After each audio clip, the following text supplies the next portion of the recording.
नमस्कार साथियों, सुप्रभात। कैसे हैं आप लोग? उम्मीद है आप स्वस्थ होंगे, व्यस्त होंगे और मस्त होंगे। कुछ पल करंट अफेयर के साथ बिताएं जो आज अक्टूबर महीने की वीकली करंट अफेयर्स हैं और जो हर परीक्षा के लिए एलिजिबल है, चाहे एनटीपीसी हो, चाहे आरआरबी, चाहे एसएससी, चाहे इलाहाबाद हाईकोर्ट, चाहे स्टेट पुलिस की कोई भी हो, उसमें सब में ये कारगर होगी। तो शुरुआत करते हैं हम आज की इस वीकली क्लास को। इससे पहले हमारी हर महीने की वीकली क्लास मिलती रहेगी, साप्ताहिक क्लासें हैं। इसमें पहला क्वेश्चन आता है हमारा, किस कंपनी ने भारत की सबसे बड़ी हाइड्रोजन मिश्रण परियोजना शुरू की है? तो इसका सही आंसर हो जाएगा अडानी समूह। अडानी समूह ने भारत की सबसे बड़ी हाइड्रोजन मिश्रण परियोजना की शुरुआत कर दी है और इस परियोजना का माध्यम प्राकृतिक गैस ग्रीन हाउस हाइड्रोजन को मिलाया जाएगा। अहमदाबाद के कुछ इलाकों में इस प्राकृतिक गैस में ग्रीन हाइड्रोजन मिश्रण वाली गैसें की सप्लाई शुरू भी हो गई है अभी हाल ही में। इसका उद्देश्य है कि उत्सर्जन में कटौती और नेट जीरो के लक्ष्य को हासिल करना है। अडानी जो ग्रुप है, इस परियोजना को फ्रांस की ऊर्जा कंपनी टोटल एनर्जी के साथ में मिलकर इसने शुरू किया है। इस परियोजना के माध्यम से प्राकृतिक गैस 2.2 से लेकर 2.3% ग्रीन हाइड्रोजन का मिश्रण किया जाएगा। ये थी विशेष सूचना। अब बात करें हम ग्रीन हाइड्रोजन होती क्या है।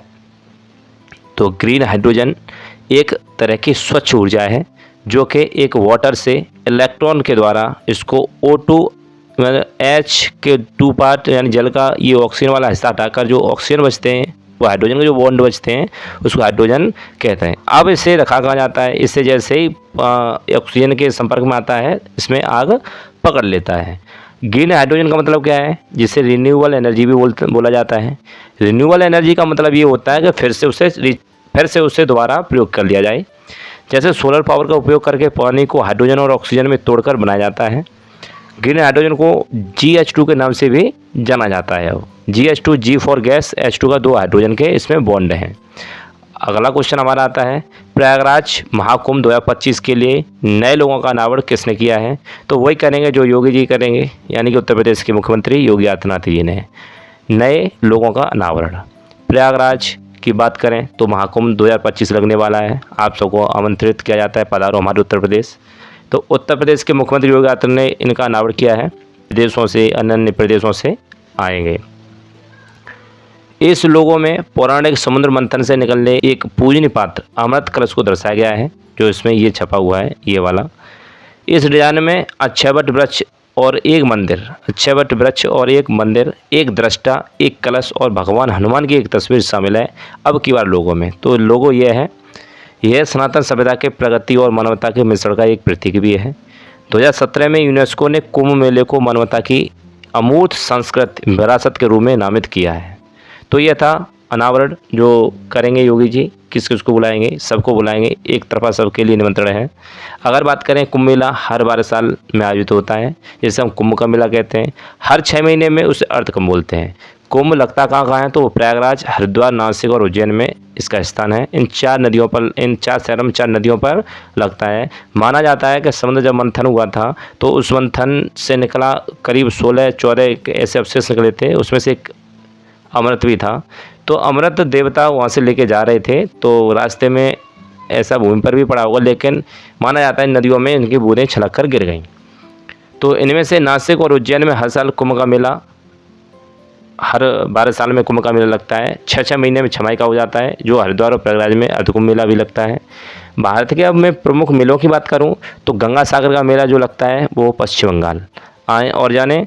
तो हेमेश गोम्फा मेला लद्दाख में, अम्बुबाची मेला आसाम में, ऐसी नैना देवी मेला है वो लगता है हिमाचल प्रदेश में। नैना देवी हिमाचल प्रदेश में है, तो हिमाचल प्रदेश में ही लगेगा। और भी बात करें आगे मेला दशहरा की, तो कोलायत मेला राजस्थान का मेला है। माघ मेला प्रयागराज का मेला है। ऐसी श्रावणी मेला लगता है झारखंड में। और ऐसे मेडारम यात्रा तेलंगाना और त्रिशूर पारडम लगता है, वो लगता है केरल में। पुष्कर मेला राजस्थान में पुष्कर में लगता है। सोनपुर मवेशी मेला बिहार के सोनपुर में लगता है। नौचंदी मेला मेरठ में लगता है, जो कि उत्तर प्रदेश में पड़ता है। कुंभ का मेला 4 जगह प्रयागराज, हरिद्वार, उज्जैन और नासिक इन जगहों पर लगता है। वहीं पर हमें लद्दाख के कुछ प्रमुख उत्सव हैं या त्यौहार हैं, उनको देख लें। हेमेश उत्सव, साका स्टोगुरु सेचू, लोसर महोत्सव, फ्यांग तेरसू, सिंधु दर्शन और टकटॉक महोत्सव, ये सब हिमाचल प्रदेश के लद्दाख के त्यौहार हैं। यहीं पर अगला क्वेश्चन आता है, मालाबार 2024 नौसैनिक अभ्यास कहाँ आयोजित किया जाएगा। तो ये देखो, मालाबार तट वैसे तो केरल पे पड़ता है, लेकिन ये चार देशों द्वारा एक बना हुआ युद्धाभ्यास है, जो कि अभी वर्तमान में विशाखापट्टनम में होने जा रहा है, अक्टूबर वाले महीने में होने जा रहा है। अब यहीं पर मैं बात करूँ कौन कौन से देश हैं, तो मालाबार अभ्यास 2024 का आयोजन 8 अक्टूबर को होगा, और 8 अक्टूबर में इसमें शामिल होने वाले होंगे भारत, ऑस्ट्रेलिया, जापान और अमेरिका। इन 4 देशों का एक सामूहिक एक्सरसाइज है। वहीं पर 2024 अभ्यास में पनडुब्बी विरोधी युद्ध अभ्यास, सतह युद्ध और संचालन, वायु रक्षा अभ्यास का आयोजन किया जाएगा। 1992 में यह भारत और अमेरिका की नौसेना के बीच एक द्विपक्षीय नौसेना अभ्यास के रूप में शुरू हुआ था। अब आके जापान 2015 में जुड़ गया और 2020 में आके ऑस्ट्रेलिया इसमें शामिल हो गया, तो इसका विस्तार हो गया। तो अब ये मालाबार अभ्यास 4 देशों के बीच में होता है। आए और उन देशों के प्रमुख युद्धाभ्यास पे जो नज़र बनाए जो हमारे भारत के साथ होते हैं। 13वां मैत्री अभ्यास हुआ है, वो हुआ भारत और थाईलैंड के साथ में। हॉपैक्स भारत और इजिप्ट के साथ। पहला फ्रीडम एज यानी एक्सरसाइज 2024 हुआ दक्षिण कोरिया और अमेरिका के जापान के बीच।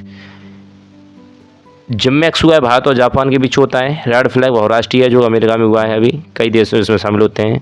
7वां तर्कस एक्सरसाइज 2024 हुआ है, वो है भारत और अमेरिका के बीच। शक्ति एक्सरसाइज भारत और फ्रांस। अभ्यास पूर्वी लहर भारतीय वायुसेना।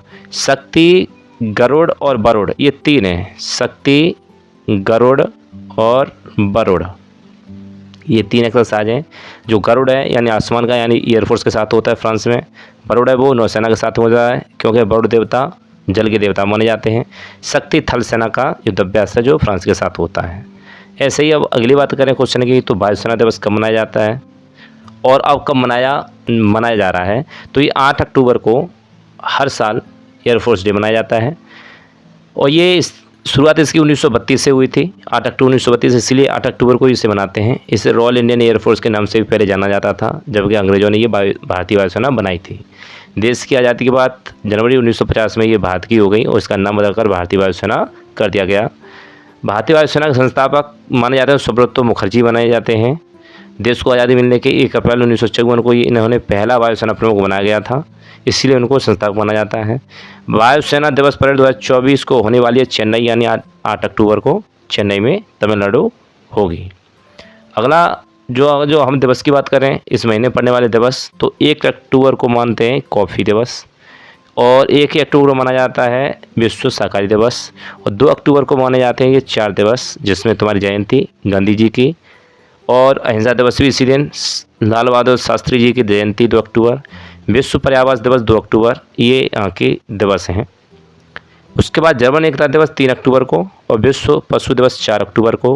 वहीं विश्व शिक्षक दिवस 5 अक्टूबर और विश्व कपास दिवस 7 अक्टूबर को माना जाता है। इतना क्लियर हुआ। आगे बढ़े, आगे की बात करें अगला क्वेश्चन की, तो मेडिसिन का नोबेल पुरस्कार 2024 किससे प्रदान किया गया है। अक्टूबर के महीने में 21 अक्टूबर को सारे के सारे अवार्ड दे दिए जाएंगे नोबेल, तो हम उन नोबेल को जान लें किसको क्या मिला है। मेडिसिन का नोबेल की बात करें तो मेडिसिन का नोबेल विक्टर एब्रोस और गौरी रूबकन को मिला है, ये दोनों ही हैं। आंसर ए भी दोनों हो जाएगा।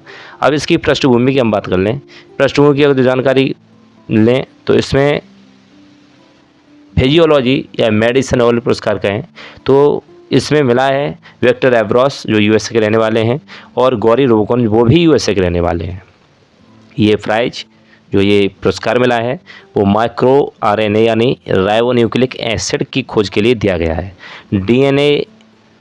डीएनए और आरएनए दो हमारे यहाँ पर एक रिपोर्टर हैं जो हमारी बॉडी में चीज़ों के गुणसूत्रों को लिखते हैं। इसका आकार, शरीर, आकलन, ये सब कुछ इसमें फीड होता है। उन पे उनके बारे में उनका जो एसिड है, इनके जिसमें पीछे वाला जो अंक लिखा हुआ है न्यूक्लिक एसिड, उन पे इन्होंने कम किया है। उसको बदला जा सकता है या नहीं, उसमें जेनेटिक जो प्रॉब्लम्स है उनको हटाया जा सकता है, अनुवंशिक जो रोग आते हैं उनको हटाया जा सकता है या नहीं, उन पर इन्होंने कम किया है।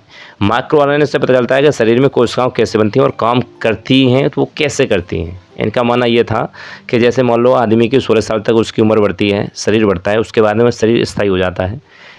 ये शरीर आगे क्यों नहीं बढ़ता रहता हमेशा, तो इसके लिए उसके आरएनए से मालूम पड़ता है उस रिपोर्ट से। तो उनकी इसने जांच की इन दोनों ने, इनका शरीर की वृद्धि कैसे होती है, कोशिकाएं कब तक डेवलप होती हैं, कितने दिनों तक डेवलप होंगी, कितने पेयर बनाएंगी, लास्ट पेयर कोई होती भी या नहीं, इन्होंने इनकी खोज की है। दोनों जीन वैज्ञानिक हैं। 1993 में माइक्रो आरएनए की खोज की थी इन लोगों ने। तो इन्होंने ही बताया था कि जो ये कोशिकाएं हैं वो सिर्फ 60 बार जी सकती हैं। मैक्सिमम उम्र आदमी की 125 वर्ष हो सकती है, इससे ज़्यादा नहीं जी सकता, कितना भी कुछ भी कर ले, क्योंकि 60 बार ही पेयर बनाती है। ये कोशिका 60 कोशिकाओं को जन्म देती है। अगली बात करें नोबेल पुरस्कार किसको दिया जाता है, क्यों दिया जाता है, तो अब बात करें तो दुनिया का सबसे बड़ा पुरस्कार है और अल्फ्रेड नोबेल की याद में दिया जाता है। अब इनकी याद क्यों आई, क्योंकि वह एक केमिस्ट इंजीनियर थे। अब केमिस्ट इंजीनियर तो इनका जन्म हुआ था 21 अक्टूबर 1833 को स्टॉकहोम स्वीडन में। अच्छा, तो कौन सी बड़ी बात हो गई। इनकी मृत्यु दिसंबर 1896 में इटली में हो गई। तो क्या करें इनका, तो ये करें अल्फ्रेड नोबेल ने डायनामाइट का आविष्कार किया 1867 में। ये जो डायनामाइट है ये एक विस्फोटक पदार्थ है। अल्फ्रेड नोबेल ने ब्लास्टिंग कैंप के नाम से एक और विस्फोटक उपकरण भी बनाया ब्लास्टिंग कैंप से। तो उन्होंने अपने जीवन में एक कहते हैं बॉम्ब का निर्माण किया जिससे दुनिया ख़त्म हो सकती है। अब इनको लगा कि मैंने ऐसी चीज़ बनाई थी, गलत हाथों में लग गया तो दुनिया ख़त्म हो सकती है, तो मुझे चाहिए अब शांति हो, मतलब बर्बादी कैसे शांत हो। तो इन्होंने फिर शांति के लिए इन्होंने पुरस्कार चलाया कि भाई शांति स्थापित करो। इसलिए इन्होंने अपनी पूरी प्रॉपर्टी, अपनी पूरी ज़िंदगी, कुल 355 आविष्कार किए इन्होंने। पूरी 355 आविष्कार में जो भी संपत्ति कमाई उन्होंने एक बैंक में जमा की और उससे मिलने वाले इंटरेस्ट उन्होंने कहा जितना भी मेरे फाउंडेशन से जितना भी पैसा आए उससे आप क्या करोगे, जनता में बांटोगे विशेष पुरस्कार के लिए। अल्फ्रेड नोबेल ने अपनी वसीयत में अपने रिश्तेदार को पैसे दिए जाने के बाद बचे हुए पैसों को एक फंड की शुरुआत की और कहा कि इन पैसों से मिलने वाली ब्याज उन लोगों को पुरस्कृत किए जाएं जिन्होंने मानव जाति के लिए अपनी सेवाएं दी हों, शांति रखी हो, उनको दिया जाए। पुरस्कारों की घोषणा अक्टूबर में की जाती है, 21 अक्टूबर को उनको दे दिया जाता है। 29 जून सन 1900 में नोबेल फाउंडेशन की स्थापना की गई। यहीं पैसा स्वीडिश बैंक में जमा था क्योंकि स्वीडन के रहने वाले थे ये। इसी के बाद से हर साल नोबेल पुरस्कार दिया जाता है, जो भी इंटरेस्ट मिलता है वो उन लोगों में बांट दिया जाता है। हम सब पे बात करेंगे इस साल का कितना पैसा फंड मिला, कितने लोगों को बटेगा। वहीं अगर बात करें अल्फ्रेड नोबेल के इतिहास की, इन्होंने शुरुआत 1901 में पहली बार जब नोबेल दिया गया तो वो 5 क्षेत्रों में दिया गया था। वर्तमान में 6 हैं, लेकिन तब 5 थे, भौतिक शास्त्र, रसायन शास्त्र, चिकित्सा, साहित्य और शांति। लेकिन अभी 6वां जो जोड़ा गया वो अर्थशास्त्र जोड़ा गया, जो 1968 से देना शुरू हो गया। ये पहली बार 1968 में दिया गया। एक वर्ष से अधिकतम 3 लोगों को ये दिया जा सकता है। 2024 में नोबेल पुरस्कार पाने वाले को 11 मिलियन स्वीडिश क्रोनर यानी 8.9 करोड़ से ज़्यादा राशि मिलेगी। एक आदमी को कितना मिलेगा, 8.9 करोड़ ज़्यादा से ज़्यादा मिल सकती है, इतनी संभावना है। तो सोचिए इंटरेस्ट इनको कितना मिला होगा, इनका फंड कितना हो सकता है, कितना पैसा हो सकता है, उस हिसाब से आप अनुमान लगा सकते हैं। शांति के नोबेल पुरस्कार नॉर्वे की राजधानी ओस्लो में दिए जाते हैं, बाद बाकी सब के सब स्टॉकहोम में दिए जाते हैं जो कि स्वीडन की राजधानी है। सिर्फ शांति का कहाँ पर, नॉर्वे की राजधानी ओस्लो, और बाद बाकी कहाँ, स्वीडन स्टॉकहोम में। आगे की बात करें हम तो कौन सा प्राइज किस संस्था के द्वारा दिया जाता है, तो इनकी बात कर लें कौन सा प्राइज कब दिया जाता है, क्योंकि हमने कितने माने 6 थे। 6 में जो फिजिक्स के लिए दिया जाता है वो दिया जाता है royal Swedish academy of sciences द्वारा, वही है, शांति को छोड़ के सबके सब स्वीडन में। केमिस्ट्री का दिया जाता है वही रॉयल, इन्हीं एक ही कंपनी द्वारा, एक ही एजेंसी द्वारा। जो ये है फिजियोलॉजी एंड मेडिसिन के लिए वो दिया जाता है कोलेंस्का इंस्टीट्यूट द्वारा। लिटरेचर में स्वीडिश एकेडमी देती है, और पीस के लिए नॉर्वेजियन नोबेल कमेटी ओस्लो द्वारा, और इकोनॉमिक साइंस के लिए royal Swedish academy of sciences द्वारा दिया जाता है। यहीं पर बात करें हम पहले नोबेल प्राप्तकर्ता 1903 में पहली महिला वो थी मैरी क्यूरी। 1903 में भौतिक के लिए इनको दिया गया था। अलग अलग क्षेत्रों में नोबेल पुरस्कार से सम्मानित किए जाने वाले पहले व्यक्ति और एकमात्र महिला मैरी क्यूरी हैं, जिनको 1903 में भौतिक के लिए, 1911 में रसायन के लिए इन्होंने दो अवार्ड जीते, और दोनों नोबेल, एक बार फिजिक्स एक बार केमिस्ट्री के लिए। 2 अलग क्षेत्रों में नोबेल पुरस्कार से सम्मानित किए जाने वाले पहले पुरुष लिनिस पॉलिंग 1954 रसायन के विज्ञान के लिए, और दूसरा 1962 में शांति के लिए इनको दिया गया। ये तो हो गए पहले व्यक्ति और महिला। अब मैं बात करूँ 2023 में किसको दिया था, तो यहाँ पर फिजिक्स के नोबेल प्राइज विनर हैं जो 2023 में 3 लोगों को दिया गया था, पियरे ऑगस्टिनी, फेरेंस क्राउजन और एनी हुलियर। वहीं पर अगला क्वेश्चन है हमारा, रसायन शास्त्र का नोबेल पुरस्कार 2024 किसे मिला, तो इसके लिए भी किस किस को मिला है, तो ये उपरोक्त सभी हैं, इनको तीनों को मिला है। नोबेल पुरस्कार 2024 रसायन विज्ञान के लिए प्राप्त हुआ। एक है David baker, John jumper USA से, और डेमिस हॉस्वेल ब्रिटेन से हैं। डेविस बेकर को प्राइज नए तरह प्रोटीन के निर्माण के लिए दिया गया, जबकि डेविड बेकर ने साल 2003 में अमीनो एसिड का इस्तेमाल करके एक नए तरह का प्रोटीन बनाया था। वहीं पर बात करूं, इस प्रोटीन का इस्तेमाल कई दवाओं और वैक्सीन में किया जाता है। हेमिस हॉस्वेस और जॉन जंपर ने एक ऐसा AI मॉडल बनाया है जिसे कॉम्प्लेक्स प्रोटीन के स्ट्रक्चर को समझने में मदद की है। ये इन्होंने एक विशिष्ट काम किया है, इसलिए इनको बनता है एक नोबेल देना। नोबेल प्राइज दुनिया का बड़ा प्राइज होता है। वहीं पर आगे की बात करूं तो भौतिक का नोबेल पुरस्कार किसे मिला, तो जॉन जे हॉपफील्ड यूएसए और जेफरी हिटन ब्रिटिश कनाडाई हैं, ब्रिटिश के रहने वाले, कनाडा में अभी नागरिकता है। इन्हें artificial news waste machine learning के लिए सम्मान मिला है। इन्होंने भौतिक के लिए इन्होंने बनाया artificial neural waste based machine learning, जो न्यूज को तुरंत ही पढ़ती है। मेडिसिन का नोबेल पुरस्कार 2024 में मिला है विक्टर एब्रॉस, जो यूएसए के हैं, और गैरी रोगन यूएसए के, जो मैंने अभी चर्चा की थी आरएनए की, जो आरएनए के लिए जो एसिड था उसकी खोज के लिए। नोबेल पुरस्कार भारत से भी थे क्या, तो भारत से हम बात कर लें। पहले थे हमारे गुरुदेव रविन्द्रनाथ टैगोर, 1913 में गीतांजलि के लिए साहित्य से इन्होंने प्राप्त किया। दो ऐसे लोग, पहले और दूसरे लोग, दो लोग ऐसे जिन्होंने भौतिक में लिए, तो पहले थे CV रमन 1930 और दूसरे थे सुब्रमण्यम चंद्रशेखर 1983। में हैं हरगोविंद सिंह खुराना, और शांति के लिए मदर टेरेसा 1979 में इन्होंने शांति के नोबेल लिया, और 1980 में इन्होंने भारत रत्न ले लिया था। अमर सेन को अर्थशास्त्र से हैं ये, और अमर सेन अर्थशास्त्र से दो लोग हैं, एक अमर सेन और दूसरे हैं अभिजीत बनर्जी। नवीनतम 2019 में इनको अर्थशास्त्र से मिला। साहित्य के लिए दो लोग हैं, एक तो BN नायपाल हैं और दूसरे गुरुदेव हैं अपने, तो इनको 2001 में और उनको 1913 में, कितने सालों बाद मिला।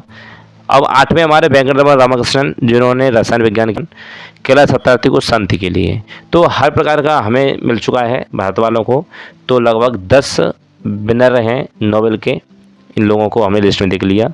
जहाँ भी ज़रूरत हो वहाँ स्क्रीनशॉट लेते जाएं और यूज करके वीडियो को देखते चलें, क्योंकि वीकली क्लास है, समय तो लगता ही है। अगला क्वेश्चन है, सैयद किस देश के राष्ट्रपति बने हैं, तो ये हैं ट्यूनीशियाई राष्ट्रपति हैं। अब इनकी बात करें तो इन्होंने को नए 5 साल के लिए कार्यकाल के दूसरी बार फिर से चुन लिया गया है। राष्ट्रपति चुनाव के लिए देश भर में 6 अक्टूबर 2024 को इनका चुनाव हुआ। जनता राष्ट्रपति को 5 साल के कार्यकाल के लिए चुनती है। वहीं राष्ट्रपति प्रधानमंत्री और मंत्रिपरिषद की नियुक्ति करता है। ट्यूनीशिया के बारे में जान लें तो मैं अभी उनकी लोकेशन नहीं बताऊंगा। ट्यूनीशिया की अफ्रीका महाद्वीप का सबसे उत्तरी देश है। राजधानी इसकी ट्यूनिस है और मुद्रा ट्यूनीशियाई दीनार है। जो राष्ट्रपति कैस सईद हैं। PM कामिद मंदोरी यहाँ के PM हैं, कामिद मंदोरी।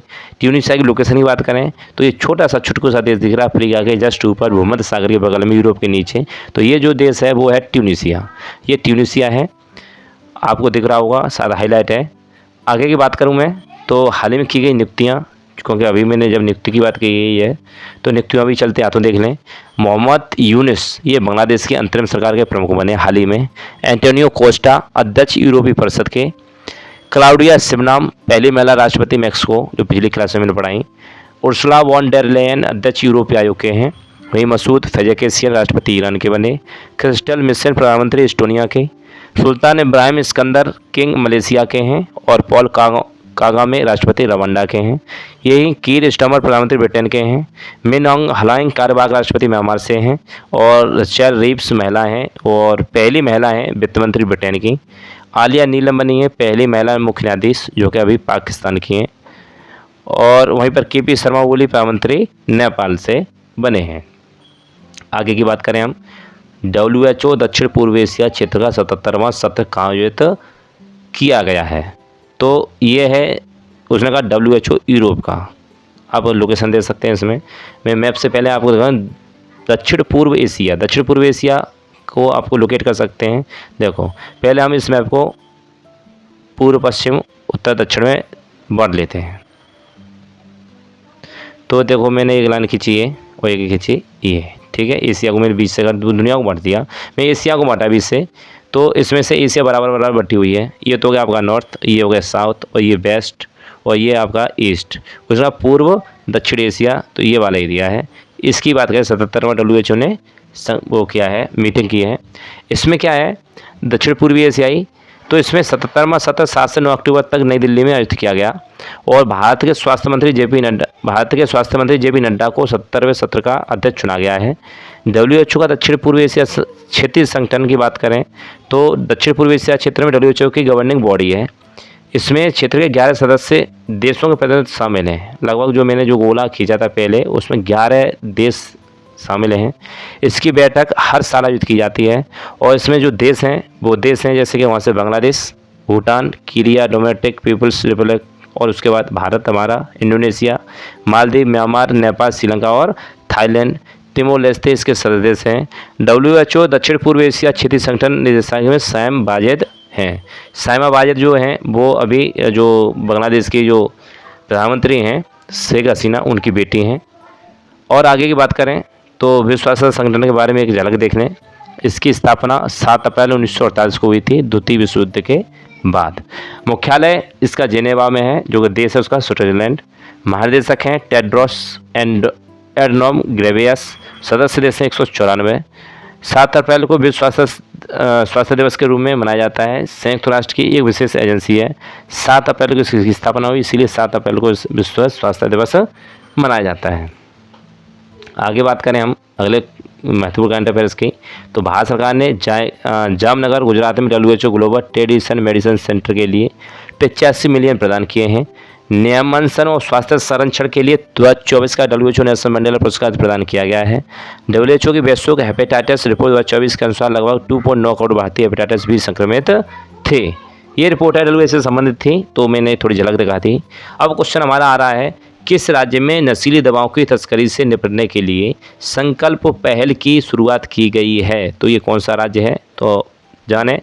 ये राज्य है हिमाचल प्रदेश। वहाँ के मुख्यमंत्री सुखविंदर सिंह सुक्खू ने संकल्प पहल नशीली दवाओं की तस्करी से निपटने और नशीली दवाओं के आदी लोगों के पुनर्वास का समर्थन करने के लिए शुरू की गई है।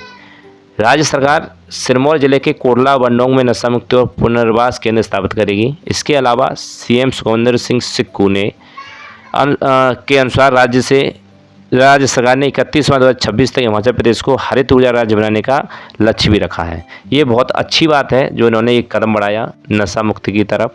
जब हिमाचल प्रदेश की बात करें तो इसकी लोकेशन है, वो लोकेशन हिमाचल प्रदेश के ये ऊपर जो कि चीन का बॉर्डर लगता है, इधर उत्तराखंड का हमारा, इधर लद्दाख, और इधर पंजाब और जम्मू कश्मीर और हरियाणा का थोड़ा सा हिस्सा चंडीगढ़ वाला लग सकता है। तो अगर बात करूँ मैं यहाँ पर इसकी राजधानी की, तो शिमला और धर्मशाला 2 हैं। शिमला जो है वो गर्मियों के लिए है और जो धर्मशाला है वो शीतकालीन है।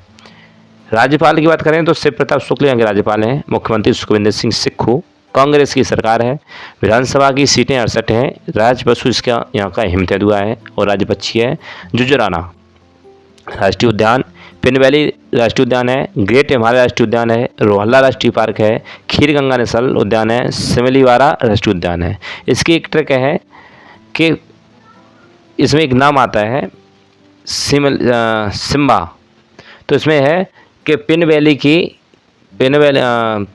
की हिमालय पर बैठकर खीर खाई रोहल्ला ने, तो ऐसे याद हो जाएगा। ट्रिक है जो मैं लोक नृत्य वाला इसका जो राष्ट्रीय उद्यान वाला जो वीडियो आप देख सकते हैं यूट्यूब चैनल पर, वहीं इसी चैनल पर जाकर प्लेलिस्ट में लगा हुआ है। तो राष्ट्रीय उद्यान उसमें मैंने अच्छे से कराए हैं। अगले जो है प्रसिद्ध लोक नृत्य यहाँ के, तो नटी नृत्य है, डांगी नृत्य है, कयाल माल्या नृत्य है। तो यहाँ के मुख्य नृत्यों में इसे कंसिडर किया जाता है। अब बात करें प्रमुख योजनाएँ किन किन राज्यों की कहाँ पर शुरू की गई हैं, तो PME ड्राइव योजना भारी उद्योग मंत्रालय ने शुरू की है। वृंदावन ग्राम योजना मध्य प्रदेश ने, जो वृंदावन से और राजस्थान से होते हुए मथुरा तक आएगा। मुख्यमंत्री सुख शिक्षा योजना हिमाचल प्रदेश ने। सुभद्रा योजना ओडिशा। मुख्यमंत्री महिला सम्मान योजना दिल्ली। अपना विद्यालय कार्यक्रम हिमाचल प्रदेश। गृहलक्ष्मी योजना कर्नाटक। अभय हस्तम कार्यक्रम तेलंगाना। विश्वकर्मा पेंशन योजना वो राजस्थान से है। मुख्यमंत्री महिला उद्यमिता अभियान असम से। यहीं अब आगे की बात करें तो अगला क्वेश्चन है हमारा, चौथी ISSF जूनियर विश्व चैंपियनशिप 2024 पदक तालिका में भारत ने कौन सा स्थान हासिल किया है? बहुत इंपॉर्टेंट क्वेश्चन है। ISSF की इससे पहले मैं फुल फॉर्म बता दूं आपको, तो इसका नाम होता है international shooting sport of federation ISSF। अब बात करूं, भारत चौथी ISSF जूनियर विश्व चैंपियनशिप 2024 में 24 पदक, 13 स्वर्ण और 3 रजत और 8 कांस्य के साथ पदक तालिका में शीर्ष पर रहा है। बहुत अच्छी बात है। इटली 13 पदक के साथ दूसरे स्थान पर, जबकि नॉर्वे 10 के साथ तीसरे स्थान पर रहा। तो 1 2 3 तीन ही इसमें शामिल होते हैं। इस चैंपियनशिप का आयोजन 26 सितंबर से 7 अक्टूबर 2024 तक पेरू की राजधानी लीमा में किया गया। मुकेश नेलमल्ली ने चैंपियनशिप में 6 पदक जीते, जिसमें 1 व्यक्तिगत स्वर्ण और टीम स्पर्धाओं में 3 स्वर्ण और 2 व्यक्तिगत कांस्य पदक भी शामिल हैं। भारत हरा के शर्मा ने, मुकेश नेलमल्ली और उसके बाद दिव्यांशी और सूरज शर्मा ने व्यक्तिगत स्पर्धा में गोल्ड मेडल भी जीता है। टीम के अलावा जो खेला जाता है वो व्यक्तिगत स्पर्धा होती है। अगर वहीं बात करें महत्वपूर्ण करंट अफेयर्स में स्पोर्ट्स से, तो पेरिस ओलंपिक 2024 में पदक तालिका में अमेरिका पहले स्थान पर रहा, 126 पदक, जिसमें 40 स्वर्ण और 44 रजत और 42 कांस्य के साथ। पेरिस ओलंपिक 2024 में भारत पदक तालिका में 71वें स्थान पर रहा, जिसमें भारत ने 1 सिल्वर और 5 ब्रॉन्ज मेडल जीते हैं। पेरिस ओलंपिक 2024 में चीन सबसे ज़्यादा मेडल जीतने वाला देश बन गया है। यहाँ चीन ने कुल 219 पदक जीते थे। पेरिस पैरा ओलंपिक 2024 में भारत ने कुल 29 पदक जीते हैं, जिसमें 7 स्वर्ण हैं, 9 रजत हैं और 13 कांस्य हैं। तो मुझे लगता है कि पेरिस ओलंपिक की वजह से के अलावा और हमें पैरा ओलंपिक में ज़्यादा वो मिला है, पदक हमें हासिल हुए हैं। महाराष्ट्र और भारतीय खेल प्राधिकरण यानी SAI साई बोलते हैं इसे, इसके संयोगों से राष्ट्रीय उत्कृष्टता केंद्र का स्थापित किया जाएगा। बड़ा अच्छा क्वेश्चन है, तो इसकी बात कर लें तो ये मुंबई के कादम्बिली में राष्ट्रीय उत्कृष्टता केंद्र स्थापित करने के लिए एक समझौता ज्ञापन हस्ताक्षर हुआ है। तो 37 एकड़ में फैले इस केंद्र में एथलीट हॉस्टल, हॉकी टर्फ और खेल विज्ञान केंद्र शामिल होंगे। तो कहाँ किया गया है ये? तो मुंबई, महाराष्ट्र के मुंबई में किया गया है। यहीं से आगे बात करें SAI की यानी स्पोर्ट अथॉरिटी ऑफ इंडिया की, तो इसकी स्थापना 1984 में हुई। उद्देश्य है भारत में खेलों को बढ़ावा देना। मुख्यालय इसका नई दिल्ली में है। यह भारत सरकार के युवा मामले और खेल मंत्रालय के अंतर्गत काम करता है। युवा मामले और खेल मंत्री अभी मनसुख मंडाविया हैं। जो अगली बात करूं तो नेताजी सुभाष राष्ट्रीय खेल संस्थान पटियाला में, वहीं लक्ष्मी राष्ट्रीय शारीरिक शिक्षा संस्थान ग्वालियर मध्य प्रदेश में इससे जुड़ी हुई बातें थी। महाराष्ट्र के बारे में जान लें तो महाराष्ट्र हमारा पश्चिमी राज्य है और इसकी स्थापना 1 मई 1960 को हुई थी। गुजरात से अलग किया गया, मध्य प्रदेश से कुछ हिस्सा अलग किया गया। मुख्यमंत्री इसके एकनाथ शिंदे हैं वर्तमान में। राज्यपाल CP राधाकृष्णन। विधान परिषद यानी 78 सीटें हैं। यहाँ के राष्ट्रीय उद्यान की बात कर लें तो बोरावली यानी संजय गांधी राष्ट्रीय उद्यान, चंदौली राष्ट्रीय उद्यान, तबो राष्ट्रीय उद्यान और गुंगामा राष्ट्रीय उद्यान और नवेगांव राष्ट्रीय उद्यान और पेंच राष्ट्रीय उद्यान यहीं के हैं। जो पेंच राष्ट्रीय उद्यान है वो साझा राष्ट्रीय उद्यान है मध्य प्रदेश और महाराष्ट्र का। आगे हम अगले क्वेश्चन की बात करें तो सनत जयसूर्या किस देश के क्रिकेट टीम के मुख्य कोच बने हैं? तो बने हैं वो श्रीलंका के। श्रीलंका टीम के मुख्य कोच बन गए हैं सनत जयसूर्या। 2026 श्रीलंका 2026 तक जयसूर्या रहेंगे पूरे टीम के कोच। अब बात करें नोट इम्पोर्टेंट ये है कि चंडिका हथुरुसिंह बांग्लादेश के नए मुख्य कोच बने। वहीं गौतम गंभीर भारतीय क्रिकेट के टीम के नए हेड कोच बने हैं और वहीं गैरी कर्स्टर्स पाकिस्तान क्रिकेट टीम के नए हेड कोच बने हैं। आगे की बात करें स्पोर्ट करंट अफेयर्स में तो मुंबई ने ईरानी कप 2024-25 जीत लिया है। श्रीलंका के स्पिनर प्रवीण जैक विक्रमा ने ICC ने 6 महीने का बैन लगा दिया। वहीं पर महिला T20 विश्व कप के लिए ICC ने AI टूल लॉन्च कर दिया है। वहीं पर भारत ने बांग्लादेश को 2-0 से हराकर सेफ अंडर 17 का खिताब जीत लिया। भारत 2025 में पहली बार खो खो विश्व कप की मेजबानी करेगा। वहीं अंतर्राष्ट्रीय क्रिकेट में सबसे तेज यानी 27,000 रन बनाने वाले क्रिकेटर विराट कोहली बन गए हैं कम रनों में, कम मैचों में बन गए। संजीव कुमार सिंगला किस देश के भारत के राजदूत बने हैं? तो संजीव कुमार सिंगला फ्रांस में भारत का अगला कारोबार संभालेंगे, एम्बेसडर बने हैं। संजीव कुमार सिंगला वर्तमान में इजराइल में भारत और राजदूत के रूप में कार्यरत थे, लेकिन अब फ्रांस भी संभालेंगे। फ्रांस के बारे में जान लो तो फ्रांस की राजधानी पेरिस है। अभी हाल ही में ओलंपिक हुए हैं। राष्ट्रपति एमेनुअल मैक्रों है, मुद्रा यूरो है। PM यहाँ के मिशेल बार्नियर हैं, वो भी युवा हैं वहाँ के। अब कुछ फ्रांस के मध्य हमारे कुछ युद्धाभ्यास होते हैं, जैसे शक्ति गरुड़ में बता चुका हूँ, जैसा कि फ्रांस से संबंधित कुछ करंट अफेयर्स हैं। तो तमिल कवि तिरुवल्लुवर की प्रतिमा का अनावरण किया है फ्रांस ने अभी हाल ही में। डिजिटल बीमा की पेशकश करने वाला पहला यूरोपीय संघ राष्ट्र फ्रांस बना है। यहीं पर रोशी नादर मल्होत्रा को फ्रांस के सर्वोच्च नागरिक सम्मान Knight of the Legion of Honour से सम्मानित भी किया गया है। आगे की बात करें तो भारत और मालदीव को $400 मिलियन की मुद्रा विनिमय सुविधा देने पर सहमत हो गया है। और रिश्तों की बात करते हैं तो अब ये मोहिउद्दीन मुज्जू अब भारत के लिए मतलब अब सब कुछ करने के लिए तैयार है। वही जो मालदीव जो पहले चलाया था बैकआउट, क्या था उसका, मालदीव को नहीं जाना है तो ट्रोल हुआ था बहुत ज़्यादा ये मालदीव। तो अब मुज्जू आ गए हैं अपनी गोद में, भारत की गोद में, पहले चाइना की गोद में बैठे थे।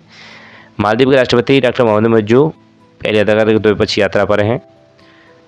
National payment corporation of India या एनपीसीआई द्वारा विकसित रुपये कार्ड का शुभारंभ किया गया है, वो भी मोहम्मद मुज्जू ने मालदीव में।